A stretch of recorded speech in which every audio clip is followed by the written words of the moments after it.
Hi, I'm Kara, content creator and Facebook wrangler for Amico Brent, bringing you ideas and support for your creative adventures every day.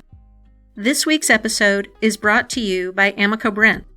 Find your favorite Amico glaze at your local distributor. Happy glazing!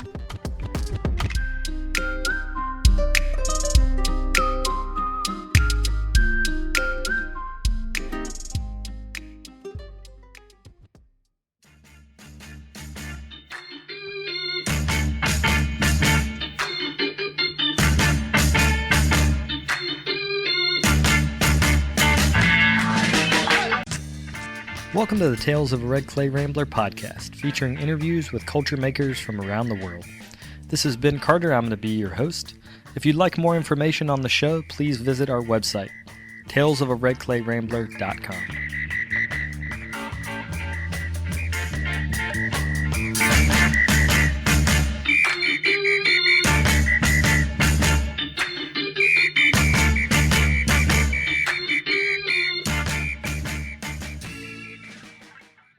Welcome back to episode 450 of the podcast. Thank you all for tuning in. Today on the show, I'm talking with Osa Atoe. She transitioned to clay a little more than a decade ago after spending years as a touring musician playing in punk bands and documenting that music scene. Her functional forms are decorated with geometric patterns that break under flowing matte glazes in reference to the ever-changing shoreline of the Gulf Coast of Florida where she lives. In this interview, we talk about her path to clay, as well as the founding of the Cabo Clay Collective, which is a mutual aid organization for Black potters. We also talk about the documentary Vessels for the Human Spirit, which she's making about Syracuse, New York potter David McDonald. If you'd like more information, you can go to potterybyosa.com. And also wanted to mention that the Cabo Clay Collective is raising money to help send Black potters to NCECA. So if you want to get involved with that, you can do that at paypal.me/CaboClay. Without further ado, we'll get to the interview.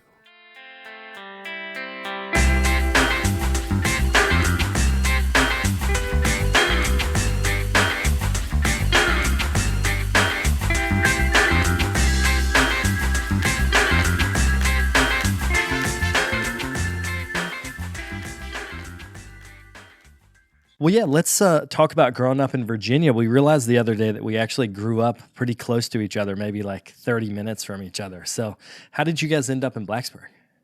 Well, my parents immigrated to the States in the mid-'70s to go to college. And my mom actually came to Miami first, but her program was discontinued. She was majoring, I want to say, in maybe early childhood education actually at that time, I think it was home economics. And her program ended, and she ended up meeting my dad, and he was at Virginia Tech as an engineering student. And so she just picked up her studies there. And so that's where I was born. And I only lived there until I was about 5 years old. So I wouldn't say I was really raised there. We moved back. We moved up to the suburbs of DC, also still in Virginia, but, more jobs, more urban. So yeah, that's where I actually grew up. And what era is that? Do you mind me asking? I turned 5 in 83. So I think I started first grade in Northern Virginia in Alexandria. So like 84. This is a totally random question, but were you into underground, like punk music in that era? No. When I was 5 and 6? Not 5. Later, when you were a teenager? Yes. Yeah, when I was... Because I was just listening to Dave Grohl's autobiography, and he talks about this huge underground scene in D.C. that was only 4 hours from me that I just had no idea existed. But like Fugazi's from there, like a bunch of these bands that were like in that general orbit. So did you get to see any of that in person? Yeah, but the later version of it. So Fugazi, I didn't get to see like Minor Threat or Dave Grohl's old band. I can't remember what he was in. Was he in? I can't remember what his old band was. But yeah, I got to see Fugazi in the kind of like late 90s to early 2000s iteration of the DC punk scene. And yeah, it definitely shaped who I am. Yeah, because as I was reading that book, it just made me think about how Northern Virginia and Southern Virginia, like taste, style, all that is so different. Because in Roanoke, where I'm from, there had to have been punk music, but like our thing was more like a hippie scene. There was a lot more of that vibe, but it was only 4 hours away, so it's not that different. I feel like it's pretty far though. When you're in Northern Virginia, you never think twice about let me just roll to Blacksburg real quick. I mean, That's we true. never even really explored Richmond that much because DC, when you're in that region, DC's right there, but then you got Baltimore that's even closer than Richmond. And then there's New York and Philly. And I mean, it's almost easier to shoot up north on 95 than to go southwest. I don't know. I think they're pretty distinct and remote places. I know it seems like only 4 hours, but growing up in that region, we definitely felt very separate from that area. But I want to ask you, so I went to Virginia Tech in 96. Okay, yeah. So were you still there at that time? I was, yeah. I was in Okay, so we 90. used to see bands. Do you remember a band called Two Skinny Jays? Oh, I remember posters for them. I just remember going, yeah, like you're right. It was kind of like a fish Yeah, and totally. Yep. like ska, kind of thing going on down there. There were tons of that because in that like mid '90s portion, there was a whole bunch of those bands. I guess Dave Matthews was even a part of that in the. Yep, no, he came to Blacksburg when I was there. And you were at Tech doing engineering, right? Yeah. Can you believe it? Well, yeah. Talk about that. Like, which part of your mind is the engineering part? Because that's so specific. The logical thinking. Honestly, I mean, I love ceramics because you need all parts of your brain to do it, or ceramics has the potential to engage all parts of your brain if you're interested. So, like right now, I'm doing glaze chemistry, which is sort of scientific, but I'm still approaching it as an artist and I'm working with an artist, and so there's a lot of, gray area and interpretation. And I almost see glaze chemistry as like cooking, like being a chef almost in a way. But in school, in high school, I was really good at math. I want to credit Miss Riddle, my calculus teacher, for making calculus seem accessible. And so, yeah, I mean, and I went to school in Fairfax County, which has a wonderful public school system. I got a great education for free. So I think that as a Black girl, I was kind of funneled in that direction. I was pretty young as well. I started kindergarten when I was 4, which you can't really do that anymore. So I was 17, like I was 16 when I was applying for school and 17 when I started college. I didn't know what I wanted to do and I didn't know what I was interested in. So I kind of just got pushed in the direction that people thought I would be successful at. Like you have a strong science and math background. So, but I just couldn't thrive at all. It was just too cold. Of an environment. It's interesting because in high school, when you're in those like GTAP classes, it's a lot of women, a lot of girls. But then in college, it was like all guys. It was all white men. And it felt really alienating. And obviously, it just wasn't my path. I just didn't know what my path was. But yeah, I mean, there's a part of me that's sad that I don't use math in the way that I used to because I really loved it. And I think I was just on the verge of connecting everything, connecting that like theoretical math to practical application of physics at that time. But I think I just couldn't hack the social atmosphere. And it obviously just wasn't my calling. And I feel like tech is big enough and engineering is big enough at tech that it's more like you're just a student with a number passing through the system, you Oh, know? yeah. Like it's I not a remember we used to personal look up our touch. grades by social security number. Like it'd just be like a bunch of our social security numbers and our test scores, like sheets and sheets on the wall. And that's how we would find out what our grades were, especially in those 101 level classes. You're in a huge auditorium, taking like chemistry 101 with, like 1,000 kids. It was Oh, hard. Yeah, it wasn't for me. So I just had to meander and find my path, basically. post tech, like once you got out of engineering, what did you end up studying? What was your next iteration? I went back home and went to community college and kind of like went down in I don't know, like I tried computer science because I was like, oh, it's like engineering, but it's less technical. But obviously that wasn't my calling either. I tried everything. I just didn't know what I wanted to do. I tried journalism. I took some philosophy classes, loved philosophy, didn't know what to do with it. And then I just dropped out. I just didn't know what I was doing and I dropped out of school. And I started playing in bands. And that gave me direction. I had a counselor at the time. It was one of my parents' friends. And I just didn't know what I wanted to do. And she kind of pulled it out of me. I actually did know. I just maybe didn't believe that it was a valid path.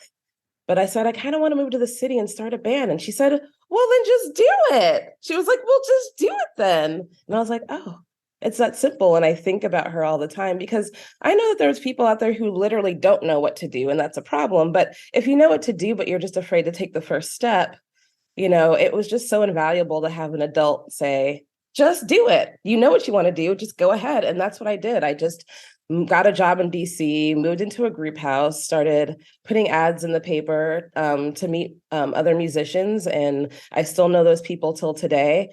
And that's how I kind of built an identity. And yeah, that's how I got started, I feel.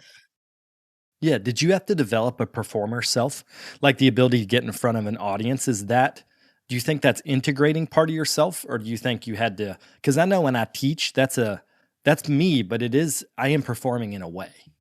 Yeah, I'm a terrible performer. And I think that's the cool, appealing thing about punk and well, even indie at the time. So I want to say that my real introduction or path into punk was like 90s indie, which came out of punk, indirectly, but I was a teen in the 90s, so I picked up on a lot of like alternative and indie rock, and that's kind of what led me into the punk scene. And the whole idea was it was about regular, ordinary people who weren't rock stars expressing themselves. There's that whole, kind of like shoegaze of the 90s where they got the name from standing on stage and staring at their feet because they weren't performers. Right. So I didn't feel like I needed to be a performer. And even today, I mean, I've been trying to sort out what my strengths and weaknesses are, having a lot of opportunities thrown at me and not knowing which ones actually fit. And I don't feel like being a workshop presenter is my strong suit because I am not a performer. And I think I've spent so much time making alone, and there's so much like calm and focus that I can experience when I'm alone that I can't experience when I'm working in front of other people. I literally can feel their energy, and then also the idea that people expect to be impressed. And that's not what I'm doing. I'm not trying to impress anybody when I'm working.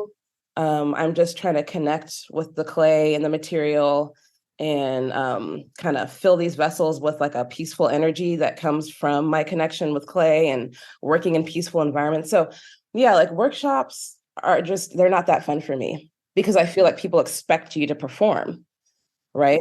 So I've never really been a performer, and playing music wasn't about that for me. It was about expression and people allowing me the space to express myself as I am without putting on a persona. And I feel the same way with clay. Yeah. Do you still play music? A little bit here and there. I played during the pandemic because what else was there to do?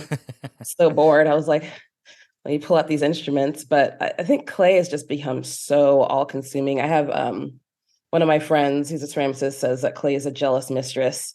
It's like, even if you try to do something else, like wood turning, it's like you end up just wood turning for clay. Or you're like, I'm trying to screen print. You end up just screen printing on clay. Yeah, just everything goes back to clay for me these days. Well, I just saw recently that you said that you've been 10 years in clay, like you've been making for 10 years. But let's go back to the beginning. When did you first find the material? Like, was it in a community class, or what got you hooked? I was working at a coffee shop while being a musician in New Orleans, and one of my coworkers simply suggested that I take a clay class at this new spot. in town called Birdie's. And it still exists. It's on St. Claude Street in the Bywater. And I just took a class. One of my exes says that she remembers me saying that clay was something that I always wanted to do. I don't remember this, which is why it's nice to have people around you that are like, yeah, you kind of always said that you wanted to try clay. So I think maybe it had been something lodged in the back of my mind. I don't even know how it got there. I don't remember even seeing a potter's wheel before that point. I was in my mid-30s. I did not go to a high school that had clay or ceramics. So I don't even know how I got the idea. But I just ended up taking a class. It was maybe 4 to 6 weeks. I can't remember. And yeah, I just got really obsessed with it. I was actually looking back in my phone, because it's the beginning of the year, you're kind of reflecting and remembering. And I noticed that I took a beginner level class, and then I took the next class, which was intermediate. Not that I was intermediate, but that's what you do. And then there was like a 4 month gap there where there were no subsequent classes at the community center that I was at. And I wonder how I maintained during that 4 months because I was obsessed with clay. And I remember watching a lot of YouTube videos during that time and just watching tons of videos on even just centering and pulling a cylinder. But I mean, my interest did not drop off during that period of time when I had no access to it. And so I picked back up again in September at a different clay studio that had back to back to back classes. So there was no gap in between. And and that was also where I started doing work trade. So I didn't have to pay for classes or materials. And that's how I learned how to make glazes in the first place and how to kind of load and unload kilns and like maintain a studio. And that place was called Hands and Clay, and it was on Magazine Street in New Orleans. And I stayed there for about a year before I ended up kind of getting my own wheel and cobbling together a quote unquote studio. I'm going to use that term loosely because it was a wheel in the kitchen. But yeah, even just going to those once a week classes felt like it wasn't enough at a certain point. I wanted more time, with clay. So As a younger student in New Orleans or that area, what's the clay scene like? Can you studio hop and do a bunch of different things, or is there just a couple honestly, options? there's more now than there was when I was starting. I ended up moving to Baton. Actually, my husband wanted to complete his landscape architecture degree there. And that's why we moved. And then I ended up just realizing that there was a really solid ceramics program there headed by Andy Shaw. And so I just took advantage of it while I was there. I just did a 1 year post-bac. I was always skeptical about the academic approach to clay. And I felt like the 1 year post-bac was a really good way to dip my toe in and sample the experience. Yeah, in LSU for clay, I mean it has a great tradition. So when you were there, what were your goals? Did you just want to try as many different things as possible, or what were you hoping to get out of the post-bac? I actually don't really think like that. I think that every experience has something to offer and you just leave yourself open to it. So I mean, at the time, I was my career as a potter was thriving. I felt I wasn't looking for anything in specific. I guess I just wanted to know what happens in there. It just felt like a mystery to me. What is it that people learn during their MFA program that makes them so much of a better potter? How does it happen? And yeah, I was just curious. I wasn't looking for any specific end goal. But I didn't receive basically any hands-on training or anything like that. I saw Andy work with clay like maybe one time. I think that's maybe what the BFA is for, is learning how to make a spout and learning how to do this and learning how to do that. For us, it was more concept development. And then also I had to create lesson plans, like sample lesson plans, because it was definitely geared towards people who wanted to become professors. But we did a lot of reading and seminars and things like that. And I did end up, I think my work did develop. I think it developed more at home. So I had my school studio and my home studio at the time. it did give me a way to experiment a little bit more, but I also felt like the experiments were a little bit aimless. Andy is a type of person who loves the gray area, and he would encourage us to just stay in it. And I made weird gray pots. Um, I still have them. I kept them because it's a kind of souvenir from the experience. Um, but it felt nebulous, and I felt like I made more headway in my own studio that was kind of filled with light. So the LSU studio at the time, it was the old engineering building, and it was kind of decrepit and gray. And whenever it rained, my studio would flood. Oh, And, it was just kind of rough. And my home studio at the time wasn't anything fancy at all.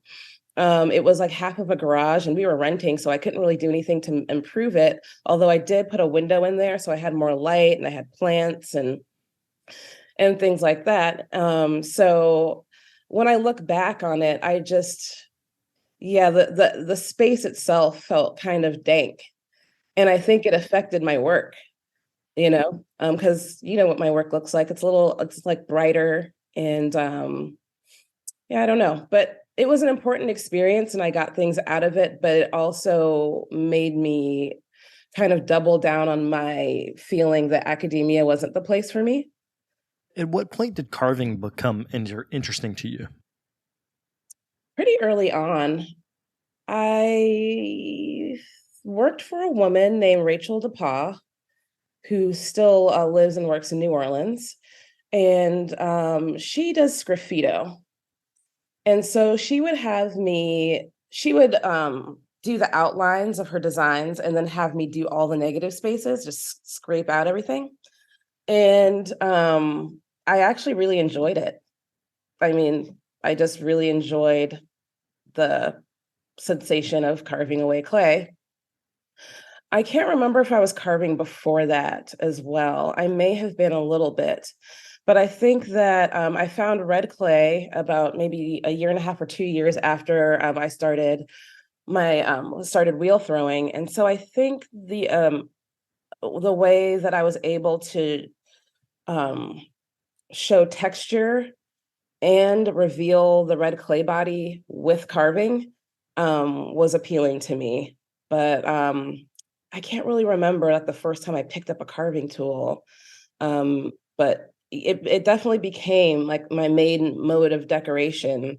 And it definitely had to do with the sensation and the experience of sitting and carving. It felt really good to me. Um, and then I think that my desire to reveal the red clay. So when I first started, I didn't have breaking glazes. I would simply just wipe away in the surfaces because I thought red clay on its own looked amazing. But I didn't have clay bodies at that time. I didn't have that vocabulary that showed the clay through the glaze. So I would just wipe it off in certain sections. And the carving gave me a way to do that. I would carve sections, wipe away, and then I would have white or aqua clay inlaid in those carved lines. And it would give me this kind of shiny and matte contrast between the glaze and the red clay. And then I just started studying prehistoric ceramics because when you work with red clay, I was using the internet as a main resource in the beginning. And when you look up terracotta, it inevitably leads you to the world of ancient ceramics because everybody was using earthenware. So, and then carving and stamping and roulette stamping are the main modes of decoration in that world too. So it was just kind of a reinforcement of this thing that I already enjoyed. Yeah, I feel like there's some human things in clay that multiple different cultures come to, and carving is one of those. Like you can see it pop up thousands of years apart in very different places. But then you also, put a kid I have a daughter who's 1. So she's like, you put a kid in a dirt, she's going to draw her finger in the dirt. Like it's just a human impulse to make a mark like that. You mentioned that running glazes, that does a lot of that heavy lifting now. Like you've been able to develop a glaze palette that you don't necessarily have to do all the inlay. You can just do the glazing. So can you talk about understanding like a quality of glaze that you want and then how you've gone about getting that? A lot of serendipity. So at LSU, I worked with a student who had been at the University of Colorado, I want to say. Where does Sanam Imami teach? Yeah, Colorado State. Mm-hmm. Colorado State. Okay. And so she had gotten a glaze recipe called Turner Beauty from her. And I saw her use it. She was using porcelain, but she tested it on red clay one day. And I was like, oh, that's what I've been looking for this whole time. And so she was generous enough to give me that glaze recipe, but that glaze recipe is really finicky. There's no clay in it. It's a weird glaze recipe. And so I worked with it for as long as I could. But then what happened was I bought a mug from Eva Champagne. She's now in Bali, heading up the Gaia Center for Crafts, or I can't remember exactly what it's called, but I bought a mug from her and it just had this off-white glaze on it that looked like it would break. It wasn't on top of texture, but I was just like, looks like it's something I could use. And I asked her for the recipe and she was happy, again, generous enough to give it to me. And that is now what I rely on for a breaking base. And for her, it's just like one little, piece of her, because she's one of those people who uses different materials and different colors and different designs every single time. And for me, it's like the main course, right? It's like the thing that I rely on. And I started doing little colorant blends. It's not really a great glaze to develop color, but you can add copper, which is my favorite colorant, and get like an aqua breaking glaze from it. And you can add, cobalt and get like a light blue breaking glaze from it. So that became my base glaze. And then I did some other random experimentation where I was double coating and, just kind of playing with my glazes to see what I could get in different combinations, and came up with a combination that gives me not just breaking, but phase separation and all kinds of variegation. It's my copper surface. So I believe in manifestation and putting things out there. So I knew that I wanted aged surfaces. I knew I wanted surfaces that that gave me a historical feel and spoke to antiquity. And I got them somehow. Yeah, that's all I could say. This summer, you took some pictures of your work underwater, and there was something about that it all clicked for me. Like, right, water, like that's it. It's water, and I've seen you take a lot of pictures. Like sometimes you'll just take your work to the ocean and photograph or make a video of the pot and the waves going, and it all made sense. The fluidity of the carving, the fluidity of the glaze. So can you talk about water as an influence, and also just you as a person that lives close to the water, like how you interact with the ocean? Yeah, it's interesting to me because I started on this direction before I moved to Florida. All of these materials that I was talking to you about came from my experience living in Louisiana, where there's a lot of water in a certain way, but it's mostly swampy and muddy. It's not clear blue anywhere. And there's not a lot of swimmable water anywhere. And I want to say that maybe that is why I became obsessed with water.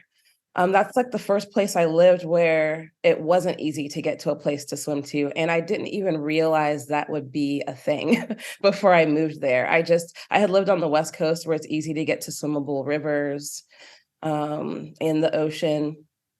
So moving to Louisiana, I just didn't even consider that getting to swimmable water would be an issue. And as much as I loved living there, I think I became desperate for cold, clear water. And me and my husband would just start driving to Florida to like the closest beach or the closest sinkhole or spring. And so we were doing that for years before we even moved here. So I think that's actually where the water obsession came from, was just not having ready access to it. And I think being dazzled by the colors of Florida, when you drive here and just see the oceans and everything. So yeah, all of that was all in place before I moved here. And then I think moving here, it just all clicked. And then also, there was a part of me that was really stubborn about being pigeonholed as an African artist. So as soon as I start telling people that my parents are Nigerian, that's like all they can see in my work. And the fact of the matter is, I grew up in an American suburb, and I grew up in the DC area, which is wildly diverse. I had friends from Vietnam and El Salvador and Ethiopia and Bangladesh, and I was around like a melting pot of people. And then also, the Smithsonian's, and just, getting this, access to these free world-class institutions. I guess I felt a little bit insulted by being pigeonholed by my heritage, because I have the same like expansive worldview and same expansive influences as anybody else in this country, right? And I wanted to be given the room to express that, instead of everybody just being like, you make African pottery, right? Because yes, that's a part of who I am, but I didn't grow up there. And the pots that I make aren't directly, especially at that time, weren't directly inspired by that. They were just kind of just a part of American studio pottery, just like anybody else's. But I think that after moving here, and what was it? I think like starting the Clay Collective, communicating with more Black potters, I just really leaned into it and allowed myself to lean into it. And I'm so glad that I did, because I'm proud of being Nigerian. I love my culture. I just wanted to be given the same freedom to express myself as anybody else, without being pigeonholed. And so when I started focusing on Nigerian pottery, of course, I was, I've always known about Ladi Kwali since the very beginning, of my, the second I learned about pottery, I looked up Nigerian potters to see who I could find. And her most famous form is the water vessel. And just looking at pots from all over the world, not just Nigeria, but the water vessel form, they're just beautiful pots. They are ornamental in and of themselves. And it's just an incredible thing, because they're functional, so they don't need to be beautiful, yet they are. And they inspire all of these different beautiful forms, kind of like that kind of bulbous bottom, the narrow neck, and then, you know what I'm talking about, those Yeah, the nupe forms. nupe forms, sorry. So I don't know, I guess I just started to see how all of this was coming together for me, in terms of feeling inspired by the calm and fluidity of being next to water. I live by a bay that I can walk to, and get that relief whenever I need it. And how water form, goes into the formation of clay in the natural world. Seeing that in action. I had a wonderful experience this summer when I was able to go to Cape Cod and see, clay flowing down a cliff onto the beach, and that's a beautiful example of like fresh water and seawater combining and clay forming in that environment. So yeah, it's just all of these things coming together. Clay and water are just, they're like brother and sister. I was just recently in Virginia for Christmas, and I was going down by our creek. We have family land that has a creek, and there's clay in the water. And in that part of the world, clay and water are not really separate. Like if you have a creek, there's going to be clay in it. And the only time it becomes separate is when the water either evaporates off or stops moving. And there's something about this idea of the elemental world being like this, as opposed to like in the rational mind, I think we tend to separate elements, but that's not the experience of the world. Like it's all mixed together. And I think some of the parts of your pots are starting to integrate all those things into one thing. Can you talk about when you feel like the pots really work in terms of glaze, clay, surface? Because you're carving in, but then there's stuff coming out. So it's a very energetic surface. Can you talk about when you feel like that's the most successful in your studio now? I say this and I think people can take it the wrong way, but I make pots for other people. And I don't mean that in a sales sense. Um, I mean it in a connection sense and sending energy to other people sense. And so I'm actually not my worst critic. And I leave it to others to tell me what they get out of the work and what they think works. Um, so, and I think this is why I was so distrustful of academia, is I was being pushed to explain my work before I even understood what I was doing. I needed the time to just make and have the work flow through my hands and out of my hands for many years, so I could explain what was happening. And it kind of feels like something that's coming from beyond me. Like I'm not really controlling everything. You're asking me how I got these glazes and how I got these surfaces. It wasn't in my control. They were like gifts. So I'm not really scrutinizing my work in the studio in that way. I just kind of make what I make. And the integration that you're seeing isn't something that I engineered. It's just happening. Um, and it's a really emotional thing. And yeah, I was like really resistant to the artist statement for that reason, because I think that everybody wanted, not just me, but I think in that culture, they want you to have this cerebral concept that your work flows from, but that's not where my work flows from. It's like a spiritual thing and it has to do with my connection to other people. So it's really hard for me to answer that question because I'm not controlling everything. I'm not trying to create a connection between anything and anything. It's just happening. Well, it's good to hear. And it makes me think about faith in oneself. Like when you know a material enough that you can trust the process. I've been thinking about that a lot. The 76ers, our local basketball team, they had this saying, trust the process. And it was about the players getting better. But I think about that all the time. Trust the process. Like if you just go in the studio, your love for the material, and if you're into it, your intention with what you're making, that does get to the other side when the person buys the pot or uses the pot in a way that's really hard to put your finger on. But both you and the buyer, they know that. That's why they're coming to you for the pots. So I think some of this, as an interviewer, it's interesting to ask people questions that I think probably no one will be able to answer. But if you put a pot on a table, we're all going to go, holy shit, that pot is a good pot. Yeah, and your work resonates with who it resonates with. Not everybody's your person, right? And so there's like little that needs to be explained to the right person. They just get it and they feel it. And that's what I'm always looking for, is just that feeling of connection. But if someone doesn't feel that, I mean, there's like thousands of us to choose from. And I could only make so many pots. So I never felt like I needed to satisfy everybody. Yeah, I'm a small batch potter. I work alone.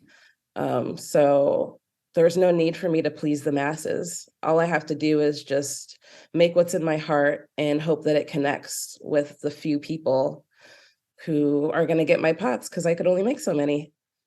God, what you just said, I wish I could have told my like 20-year-old self who was so obsessed with like hitting a home run with a pot. Like I really wanted to make pots that everyone liked.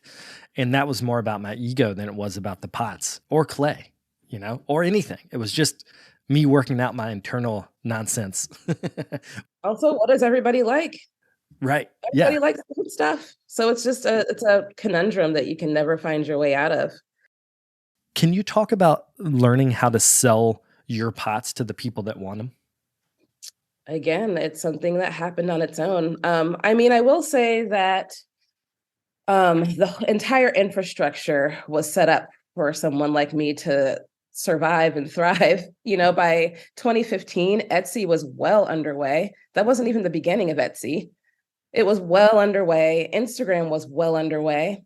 By the time I started making pots and sharing them on Instagram, people like Melissa Weiss were already on there and showing us how it could all be done. And I want to say even like Doug Peltzman and, people like Helen Levy and, who just have like oodles and oodles of Instagram followers. They were already thriving and showing us all how it could be done with like the monthly sales model. And so I just feel like the period of time that I began selling my work, just the infrastructure was complete.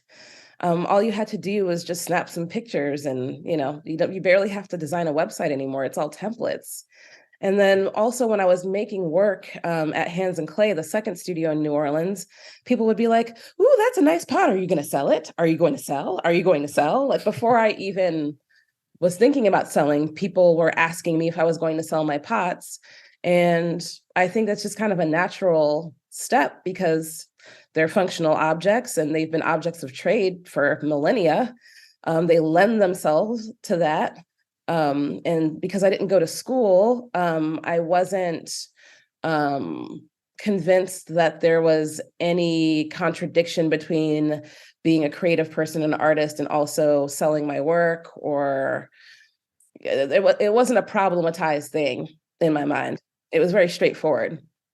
And I was also living in a place that had a lot of outdoor festivals and events for musicians and artists. So it all kind of just fell into place. And then, when you're sitting there with your table, some people are going to walk by and not care. And some people are going to be like, "Ooh, that's beautiful." And then that's how you find your person.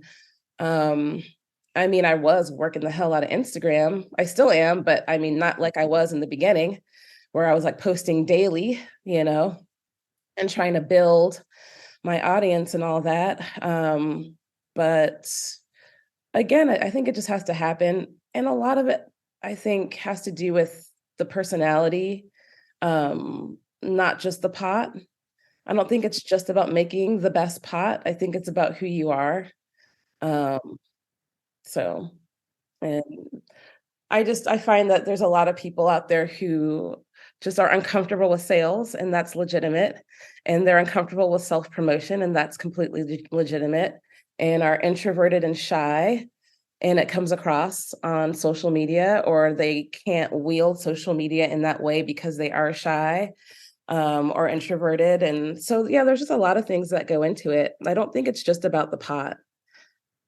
Well, I wanted to switch gears and talk about the Cabo Clay Collective. Can you talk about why you started that and what the goals are for the collective? Okay.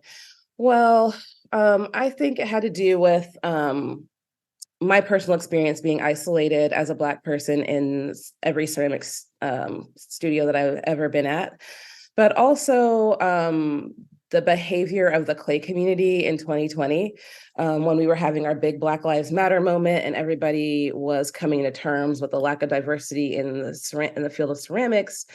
What I felt like I saw happening was a lot of predominantly white organizations saying, well, we need to look more diverse now, and calling on people like me and other people to be a part of their organization rather than seeing what I actually needed.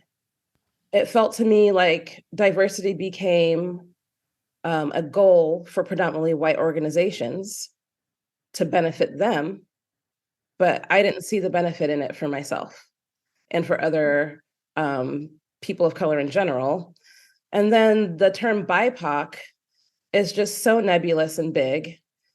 I mean, as Black people, we just have a distinct history and experience in this country.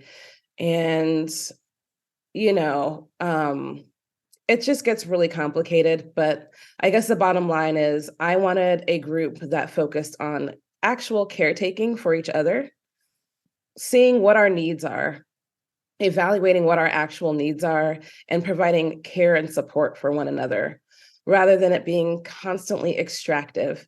So many of the so-called opportunities I get that come to my inbox from different ceramic organizations are taxing and extractive. They cost money, they require travel, they require so much labor and not very much compensation. That's not a real opportunity. And all that does is make it so that there's one Black face in your organization. That's not caretaking for me. That's helping you. It's not helping me.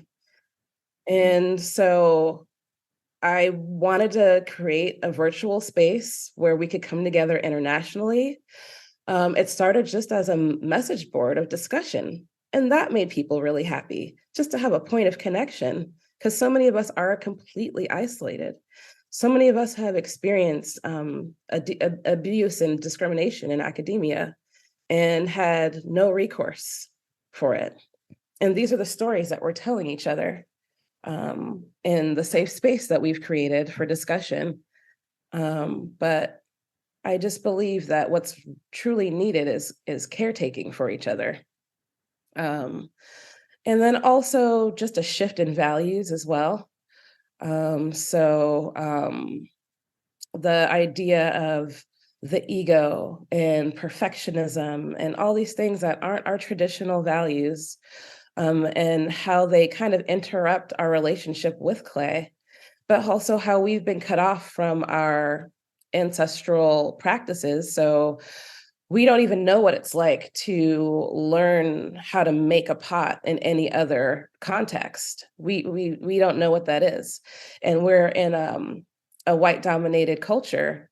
So even if we, I mean, I guess I just feel that I wanted to use this group as a way to create community for myself and others, and introduce a different way of looking at clay, and looking at our relationship with clay, and thinking about communal expression, um, uh, and ancestral connection, something that goes beyond our ego. Because I think that in the predominantly white clay world, everyone is trying to do something innovative with clay that's their own and make their own mark.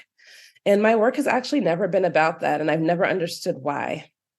You know, I don't do anything in my practice that's unique to me. A lot of people carve, wheel throwing, no tricks there. I do some throwing and altering, but it's still pretty straightforward. But it's never been a concern of mine to do something with clay that no one else is doing. And actually, it's been more fulfilling to me to learn how other people do it and connect to their traditions. So like meeting David McDonald and having one of his tools and learning how to use the tool and connecting my work to his work feels so valuable. Or even like taking Jen Allen's workshop in 2016 and learning her upside down handle, and and it doesn't look upside down to me. It looks like the perfect handle. And now that's my handle, but I do it in my own way. And my work will always be connected to hers. It's not free floating. It's about my connection to other people.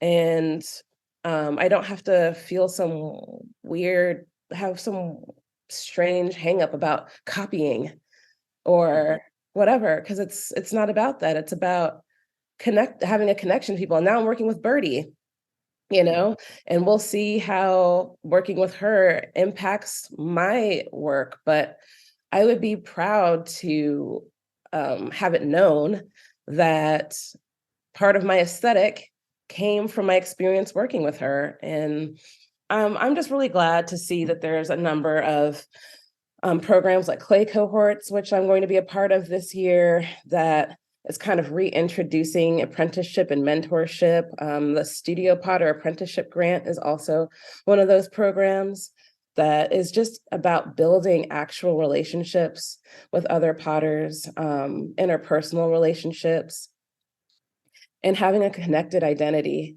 rather than having it be just about my individualism and my ego and the fact that I'm doing something that no one else is doing. It's about creating like a familial connection through my pots. And I think that the collective, to bring it back to that, is kind of a vehicle for sharing those insights. Yeah, and I saw that there are a lot of Nigerian artists that are in the collective, and it makes me think like, could Studio Potter fund apprenticeships with Nigerian artists, American and Nigerian artists, so that there's a cross cultural communication? Because I was looking at some of their work, and the work is amazing. So I hope people will check that out. Can you talk about establishing relationships with Nigerian artists? You personally, like how you've been able to make those connections?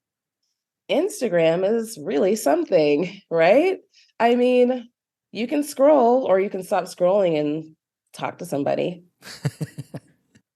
you know? So I think it was through Instagram that I connected with Visions in Clay. They are a group of ceramicists in Lagos that have weekly artist talks. So they invited me to do it, but they also, they'll invite Nigerian ceramicists, Cameroonian ceramicists, US ceramicists, anybody who wants to be a part of it. And it's actually on a WhatsApp. It's a text chat. It's not a video call. And you can share images of your work and answer questions, and I believe that's how it started. I mean, once you start, you know how the algorithm works. Once you connect with one, they show you more, and you can find people who are tagged through, the one account. And, so there's a guy, he's a sculptor named Atoe Arinze, and he is the head of Visions in Clay. And I've been able to connect with him.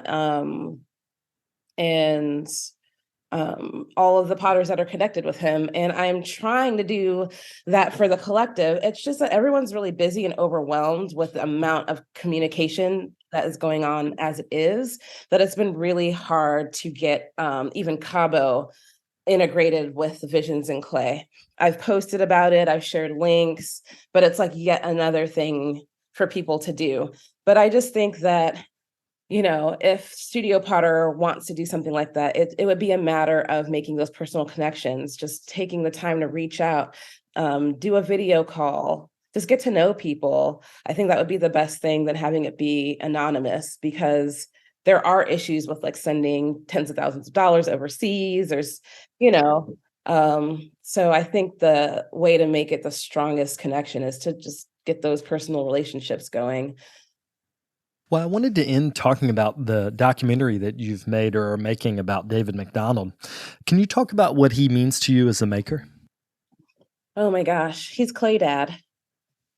He's so nurturing and kind. So during the pandemic, one of the good things to come about it was the idea that you can have personal connections with people at a distance. And it blew everything wide open. Like, I'm pretty sure, I don't want to put words in Simon's mouth, but I feel like that's why Clay Cohorts exists, right? Is because during the pandemic, we found out how much we could do virtually. And so it put the idea in my head, because I've been working by myself for so long and my academic experience is so limited. And I've had this feeling of like, well, I really want a mentor, but who would that be? If I could have any mentor in the world, it'd be David McDonald. And so I think I just started calling him on the phone during the pandemic and just kind of trying to feel out whether he had the capacity to be a mentor, a long distance mentor. He was going to Zoom church during the whole pandemic. So I was like, okay, he knows how to use Zoom. That's all it really takes. But at the end of the day, I do feel like the technological piece was a little bit of a burden. And we never even got there. We just became friends. We just call each other up and just talk because, potters like talking about clay and it's endless. And I guess I was a little bit surprised at the limited information about him online. And on top of that, as someone who during the pandemic, during 2020, just received like outsized attention. I mean, I was asked to be in the first book of Black American ceramicists, but I'd only been making pots for like 4 years, you know? And then the author was like asking me who else should be in the book. I was like, this is just strange. I mean, there's potters that have been working in the field for decades. I just was getting this feeling that people were just kind of like scrambling and grabbing and trying to highlight younger potters like me just because we were on social media and had big followings. But I feel like I have a lot, so much more to say and so much more to do before I need to be in anyone's book. And why wasn't David McDonald one of the first people that they were asking? you know? So I just felt like I wanted to bring our elders out into the light a little bit more because he doesn't use social media. He has a website, but it's old. He's not one for self-promotion. He's been a professor this whole time. He doesn't make his living by selling pots. He was retired or is retired. He was caretaking for his wife, who recently passed last year. I mean, he was just keeping a really low profile because that's what he does. But I also was finding through the collective that there are a lot of people who just don't know these people because they're younger, and we're in this milieu where there's just hundreds of ceramicists online, and it's easier to find like me and Mulaney than it is to find like David McDonald and Winnie. So I just realized there's a huge disconnect. And being middle-aged, I'm discovering what my role is. It's to connect young people with old people. Right? So that's basically what we're trying to do here. I got Amilcar Navarro involved. He was referred to me as a friend. He's a New York filmographer, videographer, and I think he's the one that's responsible for the scope. I am not a big dreamer. I was like, maybe if we could get, like 15 good minutes of him, like, documenting his process or something, that would be great. And Amilcar was like, I think there's an actual story here. And the more I thought about it, the more I know that he's right, because this can't be about David McDonald, because David McDonald doesn't care about his ego. All he cares about is leaving a legacy. He feels an obligation to leave a legacy to a younger generation. But also, when we talk about him, we get to talk about his professors, which I had no idea there were Black ceramics professors in the 60s in this country. I just was unaware. And so now we get to delve into their histories as well. And it goes all the way back. And because David is so inspired by Africa, it's a story that's going to take us all the way back to the continent. There's just so much to explore. There's archival information that needs to be unearthed, and I just think he's a beautiful person. Everybody has only good things to say about him. He's wonderfully encouraging. We've heard stories from one of his students reached out in Instagram comments and told us that she, I think, was born with just one hand. And David was her only professor that was encouraging to her and made her feel like she could be a potter in spite of her disability. And she still works with clay till this day. I mean, it's like, it makes you want to tear up. He is a good man. He won't even tell you everything. Like, you have to find out the really good stuff from other people, I mean, I think I heard from someone else that he was like a literacy mentor for decades. Like, he's never told me that, so I'm just really excited to be able to share his story because he's a great example for all of us. And I also think his story is going to help us as Black people figure out how to go, go make that journey from anger to celebration. And you know what? It's not that simple.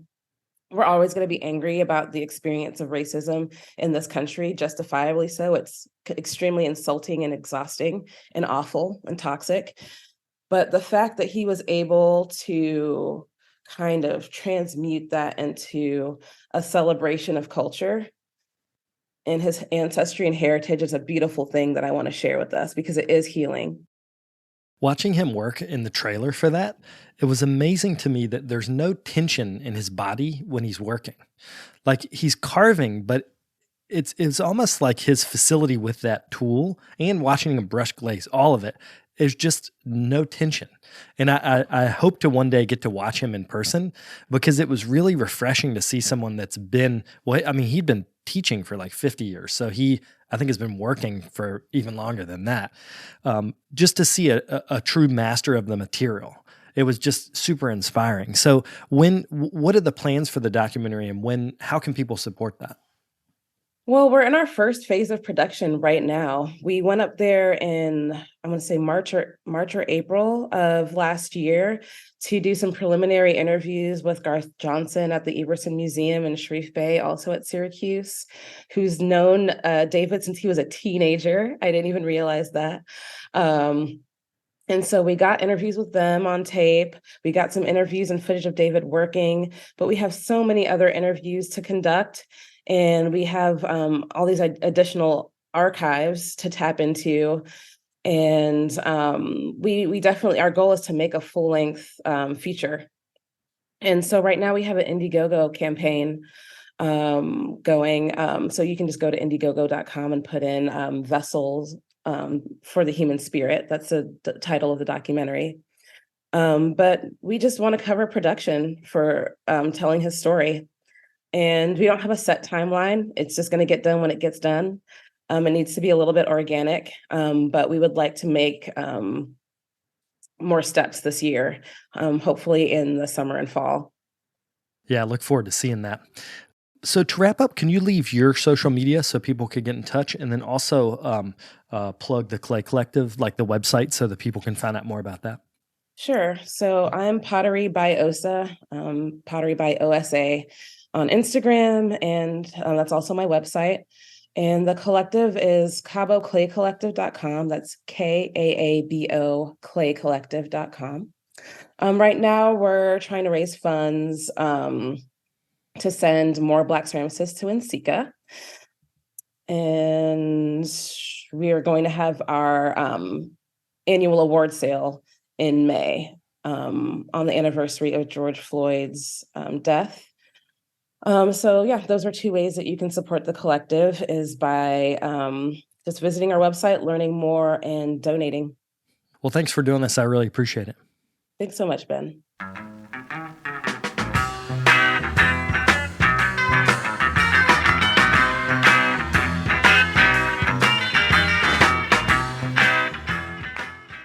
I'd like to thank Osa for coming on the show. It was a pleasure to chat with her, and I am excited to see Vessels for the Human Spirit. The documentary is beautifully shot, and it needs a little bit of financial support to get the editing finished, so please get involved if you can. If you're interested in supporting that project, you can go to Osa's Instagram and make a donation through the link in her bio. Before we go, I'd like to thank today's sponsors. That's Amico Brent and the Archie Bray Foundation. If you're interested in sponsoring an episode of this show, you can get in touch through our network website, which is brickyardnetwork.org. I'll be back next week with another episode. Thank you all for tuning in. If you'd like more information on the artists on the show, or if you'd like more information about the workshops and events that I'll be having in the next couple months, you can follow me on Twitter, Instagram, and Facebook under Carter Pottery. Another great way to support the show is to leave me a comment on iTunes. To do that, search Tales of a Red Clay Rambler under iTunes Podcasts, and you'll find a page that's linked to our show. Thank you guys for the support.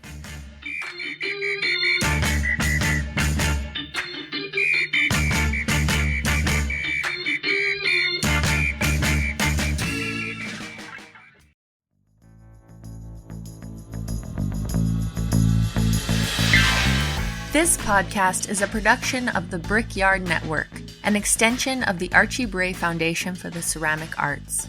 To find out more about our lineup of ceramic podcasts, visit brickyardnetwork.org.